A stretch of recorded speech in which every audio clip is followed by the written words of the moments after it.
बिस्मिल्लाहिर्रहमानिर्रहीम। मेरा नाम शाहजहान है और मेरी तरफ से आप सब देखने वाले खूबसूरत लोगों को अस्सलाम वालेकुम रहमतुल्लाहि व बरकातुहू।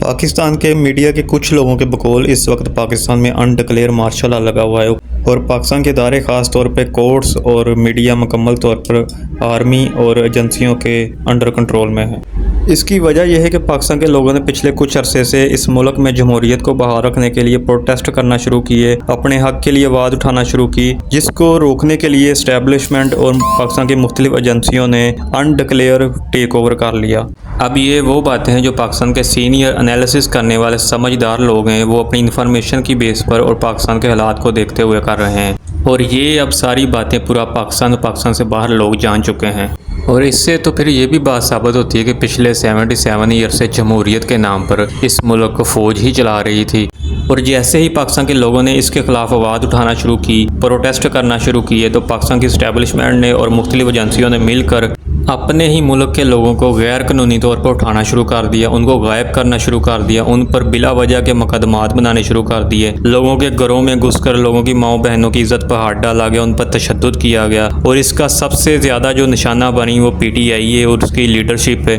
और इस सारे सिनेरियो में बहुत सारी शहादतें भी हो चुकी है। जैसा कि आप लोग जानते हैं कि इस मुल्क के बहुत ही एक मशहूर जर्नलिस्ट जिनका नाम अरशद शरीफ साहब है, उनकी शहादत हो चुकी है। इसके अलावा PTI के सपोर्टर ज़िले शाह की शहादत हो चुकी है। इसके अलावा और भी बहुत से लोगों की शहादत हो चुकी है। और अब तो पाकिस्तान का बच्चा बच्चा जानता है कि ये जो 8 फरवरी को इलेक्शन हुआ था वो भी फिक्स था। इसमें इस्टेब्लिशमेंट और एजेंसियों ने मिलकर नून लीग को जितवाया। हालांकि उसमें PTI बहुत ज़्यादा भारी अक्सरियत से जीत रही थी, लेकिन बाहर से नवाज शरीफ साहब को बुलाया गया, उनके केसेस ख़त्म किए गए और उनको एक नजायज़ तौर पर हुकूमत देकर ये सारा सिस्टम जो है वो तैयार किया गया। और ये सब इसलिए किया गया ताकि PTI को आगे ना आने दिया जाए, क्योंकि इस्टेब्लिशमेंट ने सियासत में दखल अंदाजी करके नून लीग और पीपल पार्टी के साथ मिलकर इमरान खान की हुकूमत को गिराया था।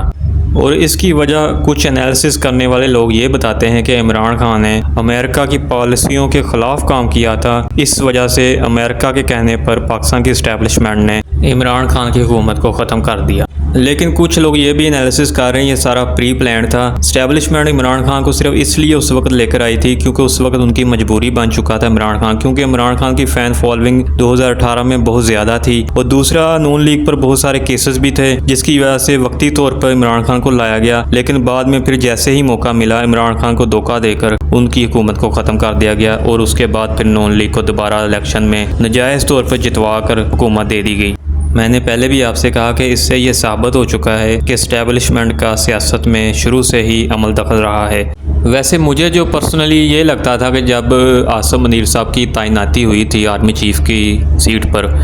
तो मुझे लगा कि आसिम मुनीर साहब एक हाफ़िज़ कुरान है और इनके आने से जो मुल्क के हालात मज़ीद बेहतर होंगे, मुल्क का जो सिक्योरिटी का निज़ाम है वो बेहतर होगा। लेकिन अनफॉर्चुनेटली जब से आर्मी चीफ़ की तैनाती हुई है उस वक्त से लेकर अब तक जो मुल्क की सिक्योरिटी है वो भी बहुत बुरी हालत में है। अभी कुछ अर्सा पहले आपने बलूचिस्तान में देखा कि कितने लोगों की वहाँ पर शहादतें हो चुकी है। और वैसे भी इस वक्त ओवरऑल जो इस मुल्क के इतने बुरे हालात हैं वो सब आप लोगों के सामने। और फ़र्ज़ करें अभी 1 मिनट के लिए मान लिया जाए कि अभी जो मैंने आपको ख़बरें दी हैं वो सब क्या सराइयाँ हैं और पिछले कुछ सालों से इस मुल्क में जो भी गैर कानूनी हो रहा है इसमें फ़ौज का कोई अमल दखल नहीं है, तो क्या फिर ये पीपल पार्टी और नून लीग ये सब कुछ अपने दम पर कर रही हैं? लोगों को गैर कानूनी तौर पर उठाया जा रहा है, लोगों को गायब किया जा रहा है, लोगों पर बिला वजह मुकदमात बनाए जा रहे हैं और लोगों के घर में घुसकर उनकी माओ बहनों की इज़्ज़त पर हाथ डाला जा रहा है, उन पर तशद्दुद किया जा रहा है। और वो कैसे इस मुल्क की सबसे बड़ी जो एक सियासी पार्टी है उसके मैंडेट को चोरी कर इस मुल्क पर काबज़ हो चुके हैं। और कैसे पाकिस्तान की अदालतों ने नून लीग और पीपल पार्टी को करप्शन के मुकदमात में सज़ाएँ दी थी और अब उन्हीं अदालतों ने उनको बाइज़्ज़त बरी कर दिया है। और सारी दुनिया जानती है कि नून लीग और पीपल पार्टी पर जो मुकदमात हैं वो सच्चे हैं, उन पर करप्शन के इल्ज़ामात हैं। लेकिन फिर भी आप इसकी एक मिसाल ये देखेंगे, तोशा खाना से नून लीग ने और पीपल पार्टी ने भी गिफ्ट्स लिए हुए हैं लेकिन उन पर कोई भी मुकदमात नहीं चले, ना उनको उसमें सज़ाएँ हुई। लेकिन तोशा खाना से जो इमरान खान साहब ने गड़ी ली उस पर मुकदमा भी बना और मुख्तलिफ मुकदमात में इमरान खान को सज़ाएँ भी दी गई। और फिर आप लोगों ने देखा कि इस मुल्क में पिछले 2-3 सालों में नून लीग और पीपल पार्टी ने कितनी दफ़ा आइन को तोड़ा, इलेक्शन टाइम पर नहीं करवाए गए। اور پاکستان کی سب سے بڑی عدالت بھی الیکشن کروانے میں ناکام رہی۔ اور اگر یہ سارا کچھ نون لیگ اور پیپل پارٹی پچھلے 3 سالوں سے کروا رہی ہے اور ملک میں غیر قانونی کام ہو رہا ہے، تو پھر سوال یہ اٹھتا ہے کہ ہر کام میں اسٹیبلشمنٹ نون لیگ کا ساتھ کیوں دے رہی ہے؟ کیونکہ ساری دنیا جانتی ہے کہ پاکستان میں اسٹیبلشمنٹ کا سیاست میں عمل دخل ہے، اور لوگ تو یہ بھی کہتے ہیں کہ یہ ہو نہیں سکتا کہ یہ جو کچھ بھی غیر قانونی اس وقت اس ملک میں ہو رہا ہے اس میں اسٹیبلشمنٹ کی رضامندی شامل نہ ہو۔ دوسری طرف دیکھا جائے تو جنگیں ہمارے گھر کے سامنے آ چکی ہیں۔ ابھی حال ہی میں آپ نے دیکھا کہ ایران اور اسرائیل براہ راست جنگ میں کود پڑا ہے اور کسی بھی وقت یہاں پر شدید جنگ شروع ہو سکتی ہے۔ لیکن انفارچونیٹلی پاکستان کے حالات کو دیکھتے ہوئے مجھے یہ کہنا پڑ رہا ہے کہ پاکستان کے جو بڑے ہیں جنہوں نے ہماری حفاظت کرنی ہے، اگر وہی غیر قانونی کام کر رہے ہیں اور وہ اپنے ہی لوگوں کو مار رہے ہیں تو اس ملک کی حفاظت پھر کون کرے گا؟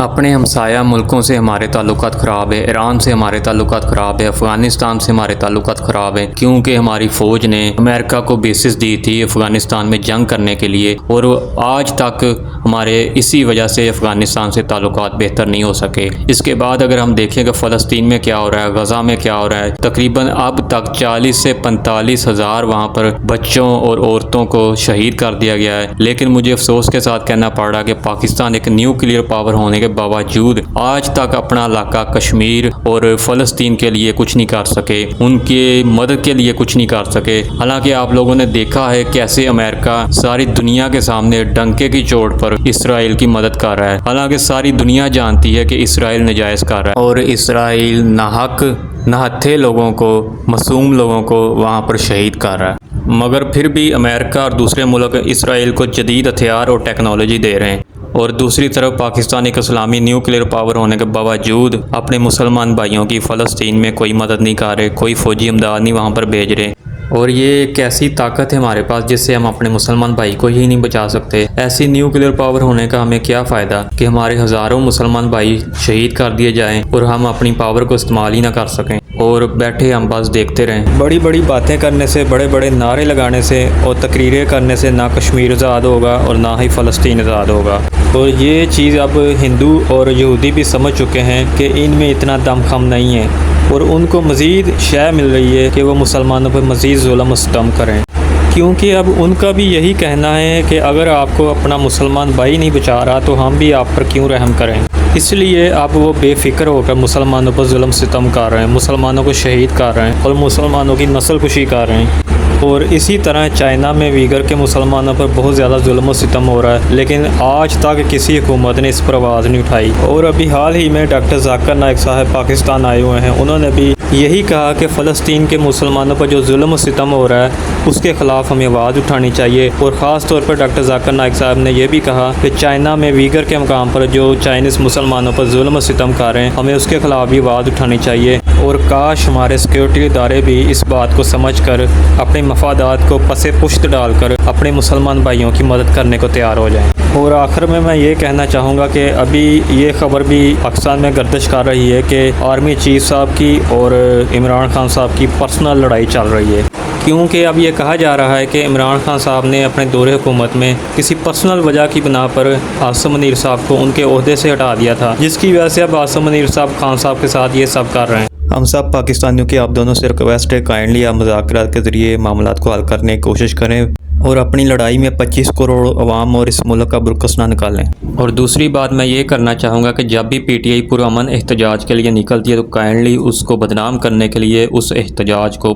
پرتشدد نہ بنائیں، جیسا کہ 9 مئی کا واقعہ اب تو ساری دنیا جان چکی ہے کہ وہ پری پلان تھا، اور 9 مئی کے واقعے کے بعد جن نوجوانوں کو پکڑا گیا ان کو غائب کر دیا گیا، ان کو ڈرانے کے لیے ان پر مقدمات بنائے گئے، اور ابھی حال ہی میں اسلام آباد میں پرامن احتجاج کو پرتشدد میں بدل دیا گیا، اور ان میں زیادہ تر اسکولوں کالجوں کے بچے تھے جو پرامن احتجاج کے لیے آئے تھے۔ کائنڈلی آپ ان کو پکڑ دھکڑ کر، انہیں مار کر، انہیں اس ملک کا باغی نہ بنائیں، انہیں اپنا دشمن نہ بنائیں اور ان کا ٹائم ویسٹ نہ کریں۔ یہ ملک دشمن نہیں ہے، کائنڈلی ان سب کو رہا کر۔ میری ویڈیو دیکھنے کے لیے آپ سب لوگوں کا بہت بہت شکریہ۔ اللہ پاک ہم سب مسلمانوں کے لیے آسانیاں پیدا کریں اور اس ملک پر اور ہم سب پر رحم کریں۔ پاکستان زندہ باد۔